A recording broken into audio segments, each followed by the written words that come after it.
আপনি কি জানেন গ্যাস সিলিন্ডার রান্নার সময় জমে যায় কেন? আপনার সাথে কি কখনো এমন হয়েছে যে রান্নার সময় হঠাৎ গ্যাস সিলিন্ডারের গায়ে ঠান্ডা হয়ে বরফ জমে গেছে? এটা দেখে অনেকেই ভয় পান, কিন্তু এটা কেন হয় জানেন? চলুন সহজ ভাষায় পুরো বিষয়টা বোঝার চেষ্টা করি। আমরা যখন রান্নার জন্য সিলিন্ডারের গ্যাস ব্যবহার করি তখন সিলিন্ডারের ভেতরে তরল LPG liquid point petroleum gas বাষ্পে পরিণত হয়।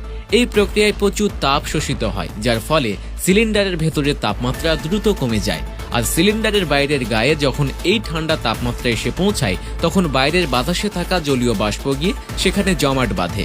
বিশেষ করে শীতকালে এই সমস্যা বেশি হয়, কারণ তখন বাইরের তাপমাত্রা এমনিতেই কম থাকে। এছাড়া যদি সিলিন্ডারে গ্যাস কম থাকে তবে তরল গ্যাস বাষ্পে পরিণত হওয়ার জন্য আরও বেশি তাপ শোষণ করে, ফলে বরফ জমার প্রবণতা বেড়ে যায়। এখন প্রশ্ন হলো, এটা কি বিপজ্জনক? না, সাধারণত এটা বিপজ্জনক নয়, কারণ সিলিন্ডারগুলো এমনভাবে তৈরি করা হয় যে এগুলো অনেক চাপ সহ্য করতে পারে। তাতে যদি খুব বেশি বরফ জমে যায় তখন সেটাকে অবহেলা করা উচিত নয়। বরফ জমা মানে হলো গ্যাস সঠিকভাবে বের হতে পারছে না বা সিলিন্ডারের রেগুলেটরে কোনো সমস্যা হচ্ছে।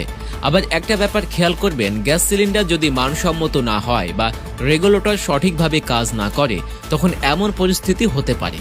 তাই সিলিন্ডার কিনতে হলে অবশ্যই ভালো কোম্পানির এবং নির্ভরযোগ্য ডিস্ট্রিবিউটরের কাছ থেকেই কিনুন। আর রেগুলেটরটা যেন ভালো মানের হয় সেটা নিশ্চিত করতেই হবে। রান্নার সময় যদি দেখেন সিলিন্ডারের গায়ে বরফ জমছে তবে সেটাকে সরাসরি গরম পানি দিয়ে গরম করার চেষ্টা করবেন না।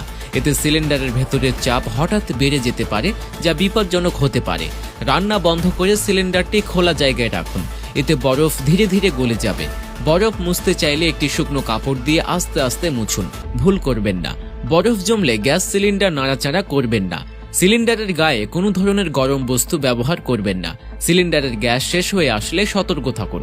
গ্যাস সিলিন্ডারের গায়ে বরফ জমা নিয়ে আতঙ্কিত হওয়ার কিছু নেই, এটি সাধারণত বিপজ্জনক নয়, তবে সতর্কতা অবলম্বন করা সবসময় ভালো। তাই এসব তথ্য মাথায় রেখে সিলিন্ডার ব্যবহার করুন এবং নিরাপদে রান্না করুন। আপনার রান্নাঘর আর জীবন দুটোই হোক নিরাপদ। ভিডিওটি ভালো লাগলে বেশি বেশি শেয়ার করুন। সেই সাথে আমাদের পেজে নতুন দর্শক হয়ে থাকলে পেজটি ফলো করে আমাদের সাথেই থাকুন। ধন্যবাদ।